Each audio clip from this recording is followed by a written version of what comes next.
Oi gente, como vocês estão? Espero que estejam todos bem. Eu sou a Carol, do @carols_medio_UNR. Sou estudante de medicina aqui na Argentina, mais especificamente em Rosário, pela UNR.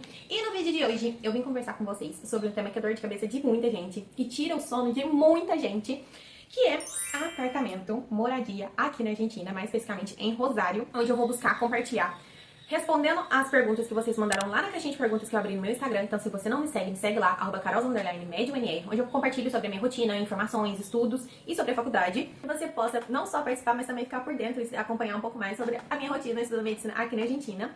Então, eu abri essa caixinha de perguntas, vocês participaram, agradeço a participação de todos, que mandaram dúvidas, dicas, informações, dados e compartilharam também a experiência de vocês. Eu fiz um roteiro e eu vou deixar também disponível aqui na descrição desse vídeo de como que a gente vai abordar. Além de fazer também como um dicionário de algumas palavras específicas que, se a gente for olhar às vezes num contrato ou até mesmo durante essa busca de apartamento, a gente vai deparar com algumas palavras que a gente fala, beleza, o que é isso? Eu vou buscar esclarecer pra vocês o máximo de informação possível. Eu convido você que está assistindo esse vídeo, torne mais informativo, torne mais rico esse vídeo, compartilhando a sua informação, tanto a sua experiência, se você já esteve, está em Rosário, se você já se deparou com esse assunto na sua trajetória, o que foi que te faltou, o que você acredita que outras pessoas deveriam saber, é importante que saibam. Se você está se preparando para vir, aproveite o momento, é esse, comente aqui as suas dúvidas, que eu vou estar lendo e a gente vai entre todos compartilhando as informações, agregando e ajudando, porque é um tema muito complicado e dependendo com quem você acaba se deparando, pode te gerar muita dor de cabeça, além de dor financeira também. Como funciona alugar apartamento aqui em Rosário? Bom, tem duas formas principais, que seria com a imobiliária ou com o dono direto, que agora a gente vai falar sobre um pouquinho de cada uma das duas. Ambas têm vantagens e desvantagens. Com o dono direto, tende a ter menos requisitos, ser um pouco menos burocrático essa questão das documentações que necessita. E agora eu vou falar com vocês de experiências que eu mesma vivi e até de outras pessoas. Por exemplo, nessa busca que eu estava fazendo de encontrar um apartamento, eu tinha encontrado um apartamento, ele é um pouco mais longe da faculdade, mas ele era bem mais em conta e não era tanta documentações que necessitava. Porém, foram documentos, dentre um deles, que tipo foi o que me impediu de alugar o apartamento. Ela pediu o olerite. E aí eu falei, olha, eu tenho o olerite dos meus pais no Brasil. Ela, não, eu preciso que seja argentina. E eu expliquei pra ela, olha, eu não tenho essa documentação aqui. Eu tenho o certificado de aluno regular da faculdade, eu posso comprovar pra você que eu tô estudando e tudo, com notas e tal, com boletim e tudo. Aí ela, não, eu preciso que seja o olerite. Eu falei assim, se eu arrumar uma garantia proprietária, eu não consigo. Ela, não, eu quero o olerite e outros documentos mais. Os outros documentos até que conseguia, mas o olerite em si. Aí eu expliquei a situação pra ela, não quero e pronto. Então não consigo alugar pra você. E aí ficou tipo, tá bom então. Então tem situações. A maioria das vezes é um pouco mais fácil de alugar direto com o dono. E eu recebi algumas experiências falando que vários donos tendem a ser também mais abertos a negociações. Alguns não fazem, mas outros fazem. Tem que levar isso em consideração, não é porque aconteceu com um que vai acontecer com todo mundo. E isso eu falo tanto de coisas positivas quanto coisas negativas, tá? Então, tipo, alguns conseguem negociar essa questão dos reajustes de aluguel, de, vamos supor, o meu contrato acabou e eu queria permanecer no apartamento. Tem dono que consegue falar, não, você também realmente foi um bom inquilino, prefiro te manter aí do que arriscar a pôr outro que me pira o cabeção, sabe? E aí consegue fazer um novo contrato sem precisar pagar novos requisitos de ingresso e tudo. Ou até mesmo de situações de, não, porque rompeu um cano no meu apartamento e pra eu não arcar com 100% dos gastos, eu tentei conversar com o dono, de negociar, de eu pago uma porcentagem, ele outra, e também, pelo que eu vi, dá certo. Mas, como nem tudo são flores, eu também já li relatos de a galera falando assim que o dono ligou e falou assim, olha, mês que vem eu vou vender esse apartamento, preciso que você saia até o final desse mês do apartamento pra deixar ele livre pra venda. E aí a pessoa ficou tipo assim, ok? Leiam muito bem o contrato que vocês estão assinando. Sobre a imobiliária, ela tende a ser um pouco mais cara nessa questão de requisitos, as documentações necessárias, porque tem também a questão do dólar. É mais fácil você encontrar essa garantia, esse depósito, esse caução de dólares nas imobiliárias do que com donos diretos. Muitos donos diretos pedem garantia e é quase certeza que as imobiliárias vão te pedir. Mais pra frente eu vou desenvolver o que é essa garantia imobiliária, o que é esse calção, o que são esses dólares, o que quer dizer uma coisa com a outra. Mas eu vou também deixar listadinho aqui pra vocês sobre com dono direto e sobre imobiliária, as características de cada uma. E aí vocês mesmos fazem no pós e contra de vocês o que você acha que é bom, o que é ruim, porque isso é particular de cada um. Depende muito de cada um, de cada imobiliária, de cada dono. E aí ressalta a importância de você estudar espanhol. Quais documentos e requisitos para ingressar? Bom, isso vai depender muito de se você vai fazer com imobiliária ou se você vai fazer com o dono direto. E dentre esses a particularidade de cada um, porque cada dono pode solicitar uma documentação específica entre eles, não é um acordo em comum, pelo menos não do que até agora eu busquei saber. Então, por exemplo, se eu sou dona de apartamento, pra mim você precisa disso, disso e daquilo outro, às vezes pra outra pessoa você só precisa de uma coisa. Depende de cada um. Assim como nas imobiliárias, cada imobiliária tem o seu funcionamento e solicita os requisitos específicos ali de cada um. Mas, entre a maioria, eles pedem a garantia proprietária, documentação com foto. Algumas, vamos dizer que a maioria, sim, eles pedem um calção em dólares. Também, que eu esqueci de mencionar pra vocês, é a questão de, por exemplo, no final do contrato. O que eu vi sobre é que, ao você contratar com o dono, na hora que seu contrato acaba, e aí mais pra frente eu vou mencionar dessa questão do tempo de um contrato a outro, porque há contrato de 1 ano, há contrato de 2, a maioria aqui são de 2 anos, antes já teve de 3, mas agora a maioria são de 2 anos. Então, tipo, com o dono, a maioria dos donos, eu vou dar ênfase nisso, na maioria dos donos, eles falam de tipo, olha, meu contrato acabou, quero permanecer no apartamento. Pra renovar o contrato, às vezes você você só tem que avisar com um mês e meio de antecedência pro dono, e aí ele simplesmente vai lá, faz a documentação e já está. Há alguns que falam, olha, você paga um aluguel, tipo, como uma taxa, você paga um aluguel, e a gente faz essa renovação do contrato. O que é diferente de imobiliária, porque pelo que eu busquei informações, você tem que fazer todo o novo trâmite de alguns requisitos você vai ter que pagar e tal. Então, tipo, tem essa diferença também na hora de você finalizar o contrato ou até de... Tem o antes, né? De, tipo, você ingressar no apartamento, tem o de você renovar o contrato no apartamento e se você for cancelar, fazer a rescisão do contrato do apartamento. São subtemas desse grande tema que deve ser levado em consideração e deve ser analisado conforme cada um, porque... Para cada dono é de um jeito, para cada imobiliária é de outro, então isso vocês têm que levar em consideração também na hora da escolha de vocês. Esses dólares, que seriam uma outra garantia, um calção, ao você finalizar o contrato daquele apartamento, se você cumpriu com o que estava no seu contrato, não tem nenhuma dívida, não tem nada danificado no apartamento, eles te devolvem esses dólares. Agora, caso você simplesmente abandonou o apartamento, está danificado ou coisas assim do tipo, qualquer dano eles vão abater nesses dólares. Uma das perguntas também que me fizeram é se aqui precisa de fiador. Aqui não, você não precisa de um fiador. Pelo que eu pesquisei, pelo que eu perguntei, não precisa de um fiador. É igual ao meu caso, eu aluguei aqui com uma garantia proprietária, com os meus documentos, sem precisar que meio que ninguém responda por mim, a não ser que seja essa garantia proprietária. Quando esse é o conceito de um fiador, que seria um representante para você poder alugar um outro apartamento, não, você não precisa, porque seria a função, vamos dizer, da garantia proprietária, que seria uma empresa que vai meio que responder por você, vamos dizer assim, em grosseiro modo. Eu contratei a Locativa, que é uma empresa responsável por fazer essa garantia proprietária. Tem outras empresas também, mas eu usei a Locativa. A garantia brasileira é válida na Argentina? Pelo que eu busquei informação, não é válida, porque eles pedem a garantia argentina. Isso também vai variar, tanto sendo donos quanto sendo imobiliárias. Tem imobiliárias que pedem um tipo específico de garantia, de uma empresa específica, assim como tem donos que pedem também uma determinada garantia proprietária, há outros que nem sequer pedem garantia proprietária, então isso tudo vocês têm que levar em consideração. Sites que usou para buscar apartamento e como encontrar opções. Os sites eu vou deixar listados aqui para vocês, prepare o print. Respondendo a outra pergunta, e como encontrar opções de apartamento? Gente, internet, amigos, grupos e andar na rua. Buscando os apartamentos na característica que vocês querem. Tem a questão ali do filtro que você pode colocar se você está procurando um monoambiente, um dormitório com balcão, sem balcão, a área ali onde você está procurando. E aí, vira e mexe, vai aparecer ali por vocês por questão de algoritmo mesmo, chega notificação. Essa seria a questão da internet, dos amigos. Falar. Fulano, eu tô buscando apartamento assim, assim, assado. Se você souber de algum, você me fala. Pronto, vai espalhando essa notícia. Se fofoca rola solta, busca ser uma fofoca produtiva. Vai falando pra galera aí que está buscando apartamento, porque isso te auxilia. Grupos. Tem muitos grupos, tanto no WhatsApp, quanto também no Facebook, sobre esse tema de buscar apartamento, tanto com dono direto, quanto em geral, pessoas que estão dividindo apartamento, de repúblicas, de pensões, tem de tudo. Tem de casas também, várias pessoas alugam casa, e aí junta estudantes ali no geral pra dividir entre eles, e andar na rua. Pega e junta o útil com o agradável, pega ali pra você fazer uma caminhada, pega um caderno, eu mesma fiz muito isso. Eu pegava pra ir de um lugar no outro, até às vezes eu precisava fazer compra, eu já pegava, ia andar com um caderninho na mão, com uma caneta, e eu ia olhando nos prédios, e olhando assim nos postes, nas paredes, se tinha algum anúncio de apartamento pra alugar. Então é uma boa, dá uma olhada, vira e mexe, tem. Ah, mas eu vi lá que tem um monte de vende-se. Tenta, porque tem, às vezes aquele anúncio de vende-se tá ali há tanto tempo, que aí se aparece alguém interessado em alugar, às vezes pode ser que eles aluguem. Fica aí a dica. Qual a média dos valores de aluguéis? Os tipos de apartamento mais procurados aqui são monoambientes, que seria no Brasil kitnet, que é literalmente um ambiente, quarto, sala, cozinha, tudo um cômodo só, aí difere do banheiro, que é um outro cômodo distinto.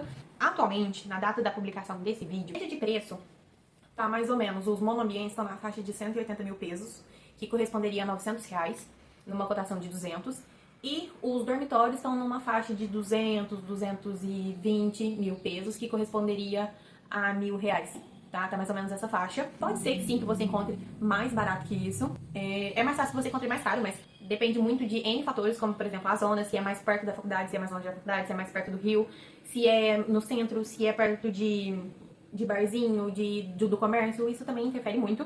Reforçando que pode ser que vocês encontrem mais barato que isso, mas é mais comum que vocês encontrem mais caro que isso. Por que eu tô falando pra vocês que pode ser que vocês encontrem mais barato que isso? Porque quando eu estava procurando apartamento, eu encontrei mais barato que isso. Faixa de preço pra você ingressar num apartamento. Igual eu mencionei pra vocês, vai depender se você está fazendo com uma imobiliária ou se você está fazendo com um dono direto. Com o dono direto, tende a ser uma faixa de R$ 2.000, R$ 3.000. Com o dono direto, dependendo, essa é a média, vamos jogar assim, a grotesco modo, pensando que ele é bem exigente, pelo que eu procurei saber, é mais ou menos a faixa de R$ 3.000. E, se for com uma imobiliária, tende a ser R$ 5.000. Pode ser que seja mais, pode ser que seja menos, vai depender de N fatores também, e isso eu já mais ou menos mensuro aí pra você, já incluso mais ou menos uns 200, $250, e garantia proprietária inclusa, nessa faixa de preço, por isso que eu estou passando pra vocês, e tem outros mais caros também, porque, tipo assim, vai variar muito da zona onde que você vai procurar, se você quer perto da faculdade, se você quer mais longe da faculdade, se você quer no centro, se você quer numa área mais movimentada, tipo de barzinho, de comércio. E isso tudo varia muito, se é perto do rio e também o estado do apartamento, né? Se ele é novo, se ele é mais velhinho, isso vai variar muito, mas mais ou menos tá nessa faixa. Monoambiente ou dormitório? Qual compensa mais? E casa? Monoambiente tende a ser uma kitnet no Brasil, né? Que é um departamento de um só cômodo, onde sala, quarto e cozinha é um só cômodo, e dormitório é onde tem o dormitório separado dos demais cômodos da casa. Qual compensa mais? Vai depender muito de cada um. Isso é particular de cada um. A experiência que eu tive é que, nessa questão de qual compensa mais, depende de cada um. Eu já tive ambos. Hoje, atualmente, eu vivo em um monoambiente, mas o meu outro apartamento era um dormitório. E nessa questão, por exemplo, eu me vejo muito mais, e pra mim faz total sentido, eu, Carol, que vivo sozinha, morar e viver em um monoambiente. Porém, várias outras pessoas, por N outros motivos, como por exemplo, eu detesto essa questão de quando eu faço o almoço, faço janta, fica cheirando a casa toda. Porque, tipo assim, se é um monoambiente, é tudo um cantinho só, a tua sala, a tua cozinha e o teu quarto é um só cômodo, então o cheiro de um vai pro outro. Já quando é separado, você consegue fechar, por exemplo, a porta, essa separação, até por questão de privacidade também. Se chega alguém que você quer receber na sala ou na cozinha, a pessoa não entra no seu quarto. No monoambiente, é tudo um canto só, então a pessoa vai ver o teu quarto. Por essa questão de compensar, sendo financeiramente, eu passei por uma experiência em que as expensas variam se é um monoambiente ou um dormitório, em que o do dormitório era mais caro do que o monoambiente, as expensas de um monoambiente, ou seja, que as expensas de um monoambiente eram mais baratas do que a expensa de um dormitório. Eu procurei saber informações sobre isso, se algumas outras pessoas passaram por situações assim, e eu tive respostas variadas, de que algumas pessoas falaram que não, as expensas eram iguais para todo mundo, independente se era monoambiente, dormitório, com 2 dormitórios, o que era. E outras pessoas confirmaram que sim, também notaram essa diferença, que a expensa de um monoambiente é diferente, normalmente mais baixa, do que a de um dormitório. Se você está se perguntando o que é a expensa, calma, que mais pra frente eu vou explicar pra vocês o que é uma expensa, e também vou agregar uma informação que vocês têm que saber, que eu não sabia, eu só soube sim na prática.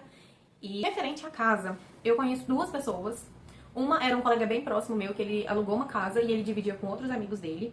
E aparentemente era mais ou menos o mesmo preço. E aí meio que eles fizeram uma república ali entre eles. Só que eu não sei exatamente quais são os documentos, requisitos, como funciona essa questão da taxa para alugar uma casa. Mas, buscando informações referente ao preço, também vai variar conforme os cômodos da casa, a localização dessa casa. Mas eu vi que tá mais ou menos na faixa aí também de um dormitório, que seria 200 mil pesos. Isso no mais baixo, que seria o mínimo. Mas, enfim, da casa realmente eu não tenho muita informação sobre. Como funcionam os aumentos? E sobre as taxas, a tal ICI e ICL. Bom, como funcionam os aumentos? Os aumentos vai depender do seu contrato.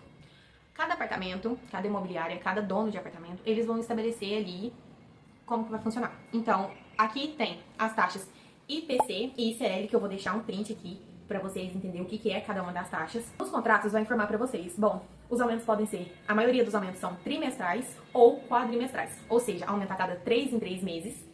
ou aumenta a cada 4 e 4 meses. Era muito comum vocês encontrarem esses reajustes semestrais, ou seja, a cada 6 meses. Agora, é muito comum que vocês encontrem a cada 3 ou 4 meses por um contrato de 2 anos. Há apartamentos que você consegue alugar por um ano. Tem também os temporários, que seriam de 3 a 6 meses. Mas o comum, então, assim, em resumo, seria vocês encontrarem reajustes trimestrais, quadrimestrais e contratos de 2 anos. Você considerou alugar um apartamento imobiliado? Quais as vantagens e desvantagens? Primeiro, que eu escutei de um assessor imobiliário que aumenta, na hora desse reajuste, eles aumentam muito quando é imobiliário, tá? Então tende a ser mais em conta e preferível financeiramente você procurar um apartamento sem mobílias. Primeiro que se dá algum problema com essas mobílias, se você não sabe há quanto tempo tá no apartamento, você vai ter que arcar. Não só porque você vai precisar utilizar em algum momento, como também porque não é seu. E na hora de você entregar aquele apartamento e eles forem fazer a fiscalização e notar que tá danificado, então vai ter que arcar com aquilo ali. Outro detalhe é que nessa fala de que tende a ter na hora do reajuste, tende a aumentar muito por ser mobiliado, eu tinha ouvido isso de um assessor imobiliário, que ele falou que, tipo, eles aplicam uma taxa, de tipo assim, como que é um aluguel pelos móveis que estão ali na casa que você tá usando. E aí já soma com o aluguel, com as despesas e tudo, e aplica. Não as despesas, água, luz, essas coisas, porque, enfim, mais pra frente eu vou desenvolver melhor essa parte de dispensas e tudo, isso é outra coisa, mas no total básico ali, que seria o aluguel, eles incluem junto essa questão dos móveis e aí soma nesse reajuste na hora de pagar. Então, eu particularmente, sempre que eu procurei, preferi sempre sem mobília. Então, uma das desvantagens seria que mobiliado tende a ser mais caro, principalmente na hora do reajuste. E a vantagem é que você não precisa comprar móveis, ou se você tiver que comprar, são poucos móveis, porque o apartamento já vem mobiliado. Eu preferi, desde sempre, procurar sem mobílias. Eu aluguei desde o Brasil, então eu falei assim, bom, pelo que eu busquei, tinha muito apartamento com, tipo, com micro-ondas, com isso, com aquilo. Eu falei assim, gente, vai ficar caro e talvez eu nem vá usar tanta coisa assim, sabe? Então eu preferi realmente optar por um apartamento em que eu ia colocar as coisas conforme eu ia achando necessário. Como eram as pessoas que viviam naquele outro apartamento, se elas tinham zelo, se elas tinham cuidado pelos móveis que estavam lá, que é tipo assim, se a pessoa que era antes de ti era super desleixada com os móveis, tipo, já que não é meu, vou danificar, e destrói tudo, e aí bem na tua vez, a primeira vez que você vai usar, você liga o trem lá e o trem desfaz na tua mão, aí sai como você que foi o errado, entende? Então eu preferi eu mesmo ter minhas coisinhas, o básico necessário ali e suficiente. A desvantagem é que depois você tem que comprar as coisas, né? Porque você não tem nada. Então tem isso, mas também, como eu já disse pra vocês, é particular de cada um. Tem quem prefira. Eu mesmo tinha um amigo aqui que ele só ia em apartamento já mobiliado. Então, tipo, ele literalmente não tinha nada. Nada era dele. E outro detalhe, foi igual esse amigo até, quando ele passou por uma situação que ele foi mexer no forno e não viu que tinha objetos dentro desse forno. E aí ele ligou o forno e, tipo, pegou fogo em tudo. E aí depois ele teve que comprar tudo de novo pra repor esses materiais que ele, por um descuido, não se atentou e estragou.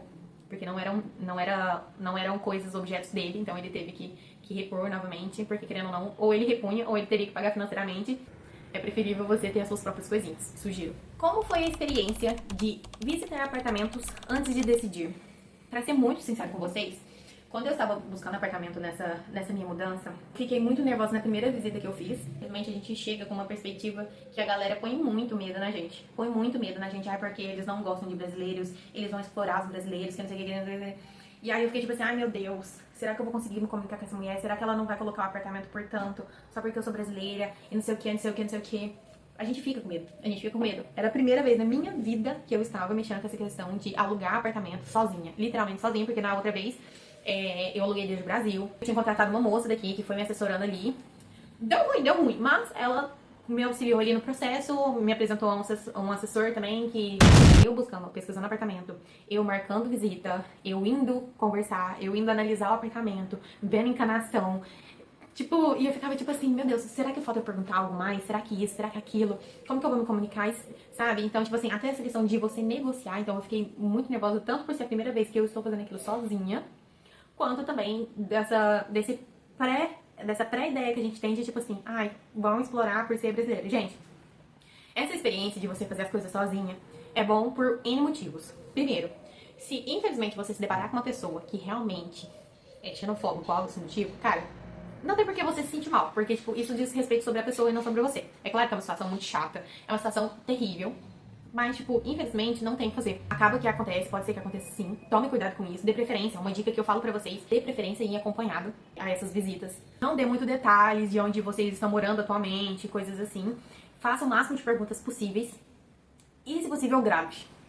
E do jeitinho de vocês mesmos, se vocês conseguirem gravar a pessoa que tá mostrando o apartamento pra vocês, melhor. Pergunte nome, pergunte dados, tudo, tudo. Tem ali o seu respaldo, vai anotando as coisas tudo certinho. E assim, em geral, pra mim, a primeira visita foi determinante pra eu criar mais coragem de falar, não, beleza, é possível, consegui me comunicar, consegui ver como que era o apartamento. É claro que eu não fui um 10, porque eu cheguei lá, depois da hora que eu cheguei em casa, depois eu fiquei repassando, eu fiquei assim, nossa, não perguntei se tem tal coisa, nossa, nem vi se tem isso, nossa, eu fiquei repassando. Só que quando eu fui visitar outro apartamento, aí eu já errei menos, porque eu fiquei, bom, aquilo que falta eu perguntar no outro, eu já perguntei nesse, e já lembrei de outra coisa que eu posso perguntar, que não sei o que. Então, tipo assim, é muito bom ter essa experiência, até de você ver que você é capaz, sabe, de fazer as coisas sozinho, de que você tá em outro país, se comunicando em outro idioma, procurando uma coisa sua pra você. Isso também é muito, muito válido. Eu achei muito bacana, apesar de toda a preocupação, nervosismo e tudo.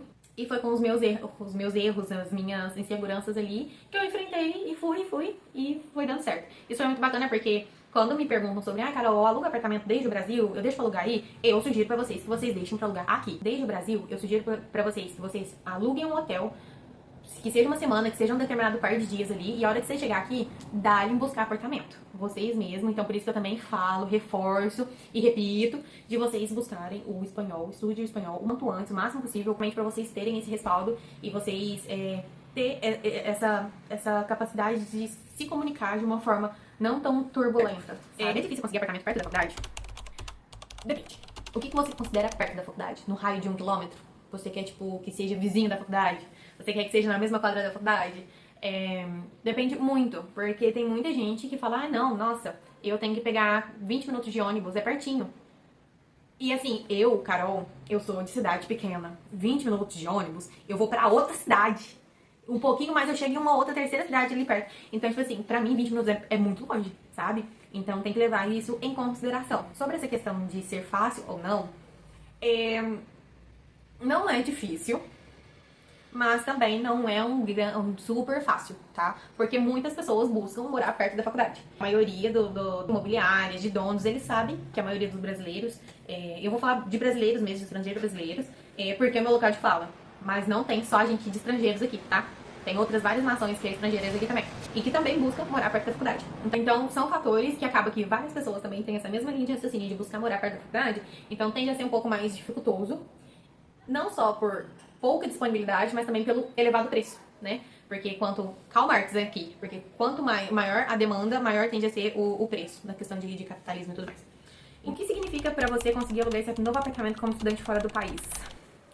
Cara, pra mim significou muito. Quando eu tinha ido visitar o segundo apartamento, que eu estava mais tranquila, que eu consegui conversar melhor, olhar melhor o apartamento, eu fiquei tipo assim, cara, é literalmente você se expor a situações e buscar aprender com as situações que você vai vendo que tu realmente se desenvolve. E eu fiquei, tipo, muito orgulhosa de mim. Porque assim, buscando validar a minha trajetória, eu saí de uma cidade muito pequenininha, que eu nunca precisei mexer com isso de alugar um lugar, uma casa, um apartamento, um quarto que seja, nunca precisei mexer com isso.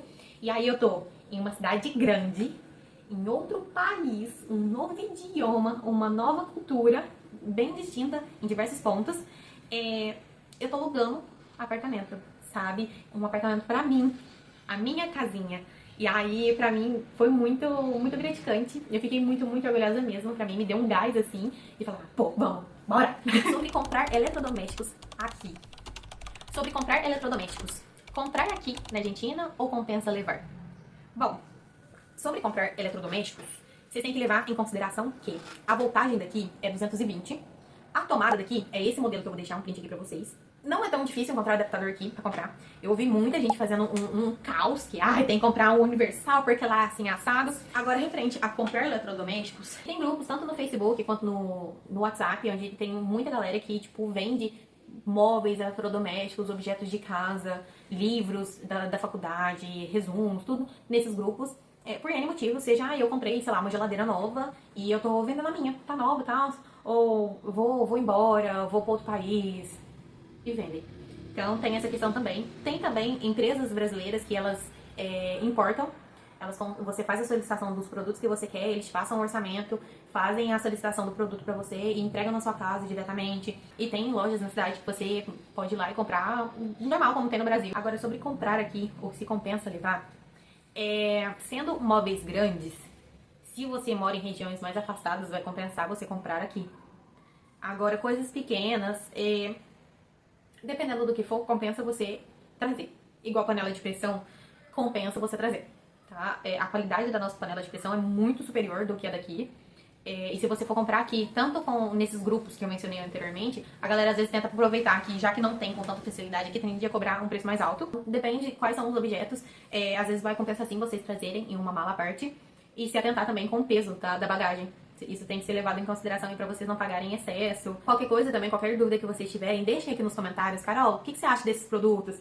Qual mais ou menos é a faixa de preço de tal? Eu posso estar vendo aqui pra vocês. Então, qualquer dúvida, deixa aqui nos comentários ou pode me mandar lá no meu chat no Instagram, @carol_medionr. Mas eu sugiro que vocês deixem nos comentários de vocês aqui nesse vídeo, porque aí as outras pessoas, de acordo com o que for vindo, for assistindo, elas aportam informações também.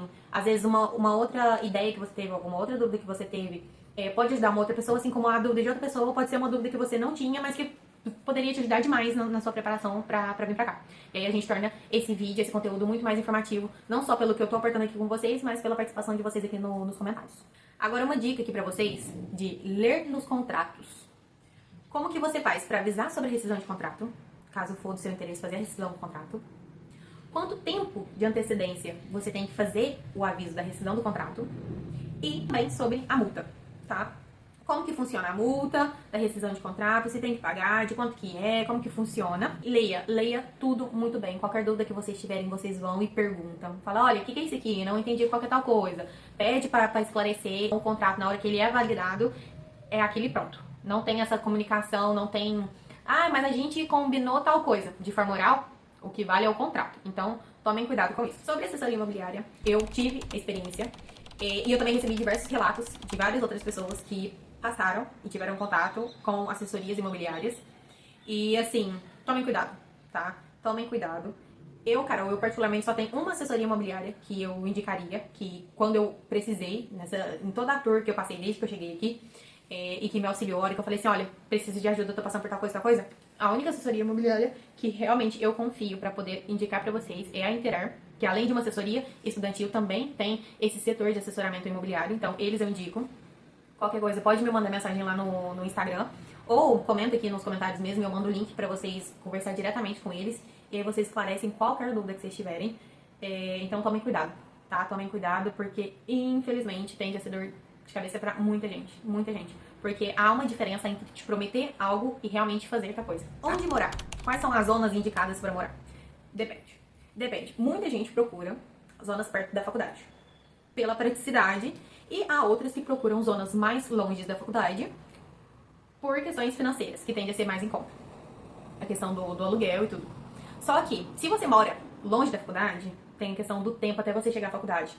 Você pegar ônibus, se às vezes tem paro de ônibus, seria um greve de ônibus, ou seja, não vai ter ônibus, você vai ter que pagar Uber, ou senão você vai ter que pegar uma bicicleta, porque aqui tem... Posso comentar melhor em um outro vídeo pra vocês, qualquer coisa vocês deixem aqui nos comentários e eu busco ler e comentar e aportar informações.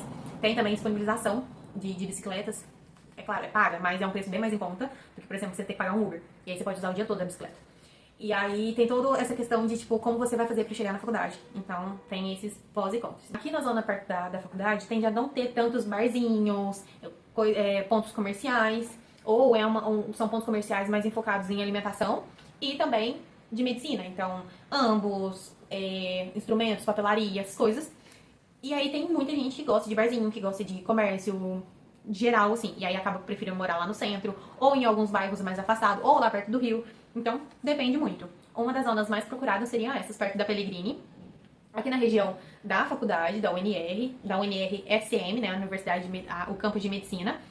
E ali também, perto do centro. Uma das zonas mais procuradas, das regiões e áreas mais procuradas para se viver, mas tem várias outras também. Então, quem vive em diversas outras e puder aportar informações aqui de, vive em tal lugar, que é uma região tranquila, ou não sugiro, compartilhe a experiência de vocês pra gente conseguir agregar ainda mais informações e conseguir ajudar quanto mais pessoas melhor. Qual a melhor época para ingressantes começar a buscar apartamento?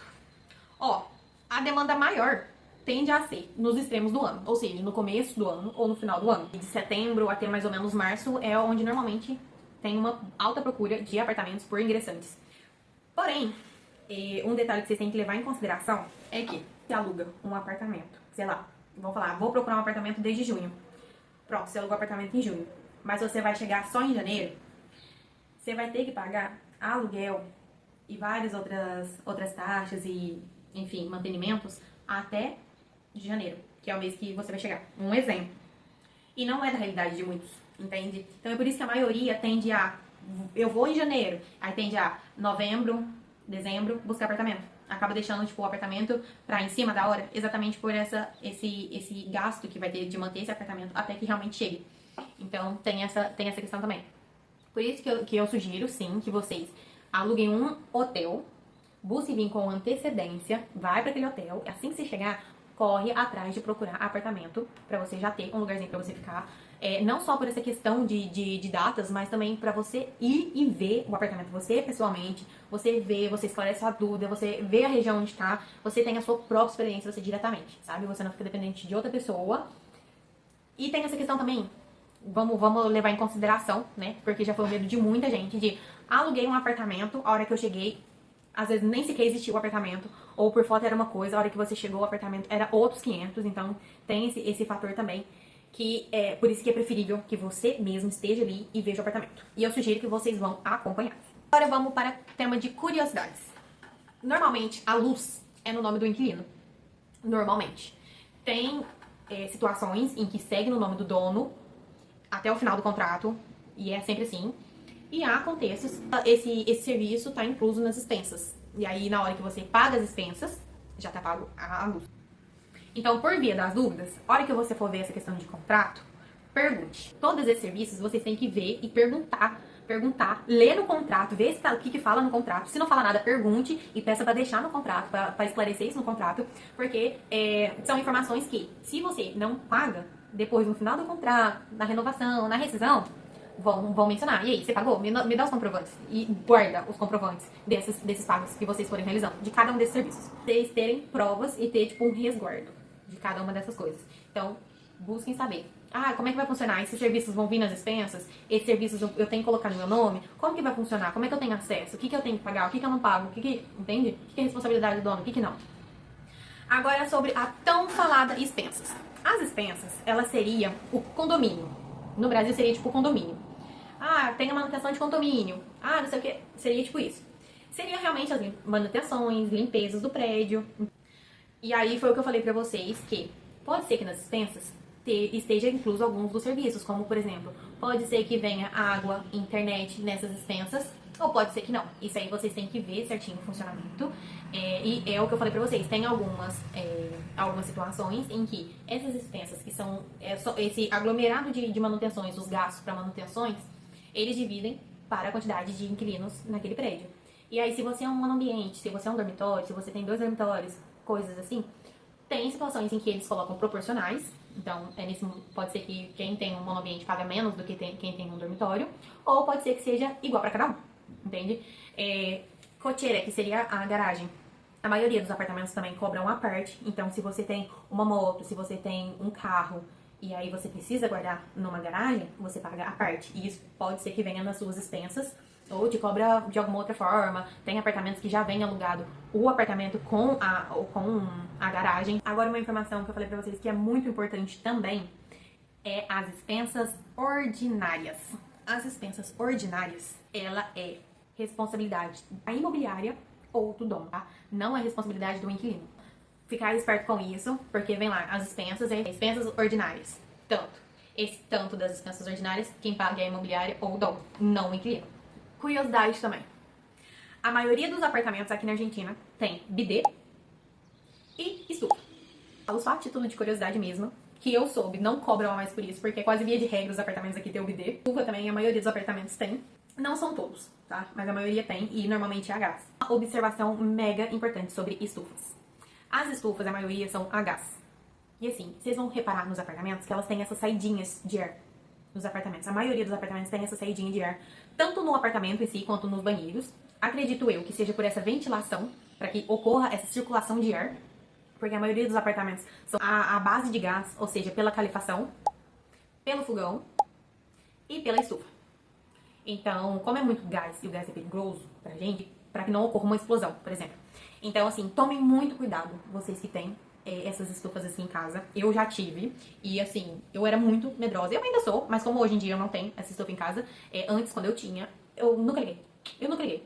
Eu só pedi pro plomeiro ver se funcionava, não funcionava. Aí ele foi, arrumou, testou, viu que voltou, que ele conseguiu consertar e que funcionava. E aí eu falei assim, pode desligar o gás. Eu nunca vou usar isso aí. E eu passava o maior frio no inverno da primeira vez que eu estava aqui, mas eu não ligava. Então fiquem muito atentos. Busquem verificar. Eu passava foguinho assim pra ver se tinha saída de ar, se não. Então, tipo assim, por via das dúvidas, fiquem muito espertos, porque isso é muito, muito perigoso. Eu, pelo menos, acho muito perigoso.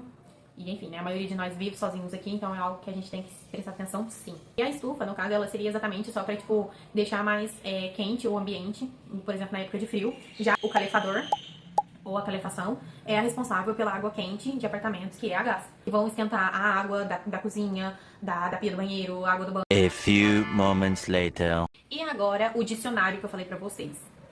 Na hora de buscar informações sobre apartamento, vocês vão ver duas palavras sobre informes e fechado. Informes seria a revisão dos requisitos e garantias laborais. Então, na hora deles ter que fazer essa revisão, eles vão falar, olha, para fazer essa revisão das garantias laborais, dos requisitos que a gente solicita para alugar o apartamento, são os informes. E aí fala, informes, então, fechado. O que é o fechado?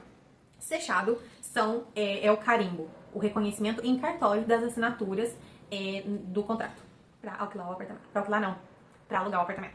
Outra curiosidade é que muitos apartamentos daqui da Argentina têm banheira.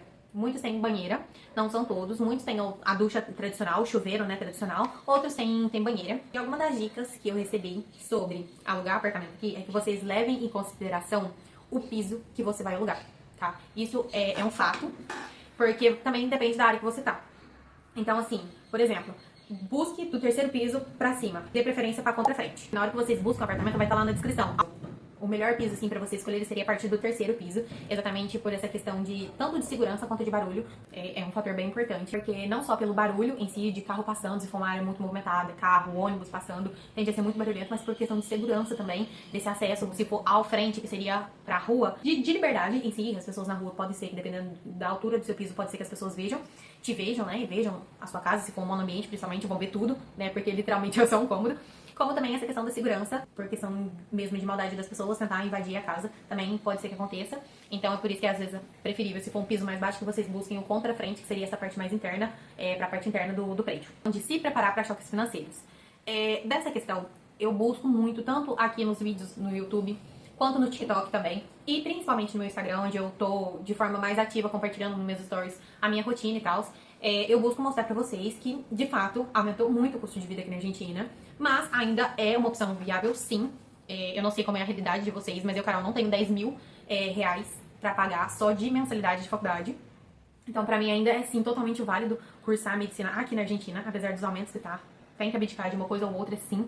Às vezes de muitas coisas em prol de se manter aqui, de manter o financeiro aqui, pra seguir realizando esse sonho. Então, venham cientes que, sim, muita coisa tá cara. Muita coisa a gente olha e fica, tipo, espantado ou assustado. Mas, infelizmente, ao contexto que estamos agora, isso está fora do nosso alcance de mudança. O que está no nosso alcance de mudança é o que a gente está fazendo. O que eu busco fazer, que é informar vocês de quem pretende vir, que se preparem, que busquem informações em fontes verídicas e confiáveis, para vocês se prepararem com a antecedência necessária, que vocês consigam juntar o dinheiro necessário, buscar informações necessárias. Deixar também um relato aqui para vocês de um amigo muito próximo meu, que ele também tem a renda muito limitada. Então, ele compartilhou aqui um pouco com vocês de como que ele fez, essa questão de moradia, como é que fluiu pra ele. Ele teve contato com República também. Então, eu vou deixar aqui. E eu espero que vocês tenham gostado. Obrigada por assistirem até aqui. Obrigada a todos que participaram, mandando suas dúvidas, suas experiências, relatos, informações lá no meu Instagram. Convido a vocês que estejam assistindo, eu convido a vocês a comentarem. Deixem as dúvidas de vocês, curiosidades, informações, relatos, experiência aqui nos comentários. Encaminhe esse vídeo para quem você acredita que pode ser útil, que pode ajudar, para quem você sabe que está se preparando para vir estudar medicina aqui na Argentina. E bom, eu espero que dê tudo certo para todos nós. Qualquer dúvida, pode deixar aqui nos comentários, pode me chamar lá no meu Instagram. Beijos e até a próxima!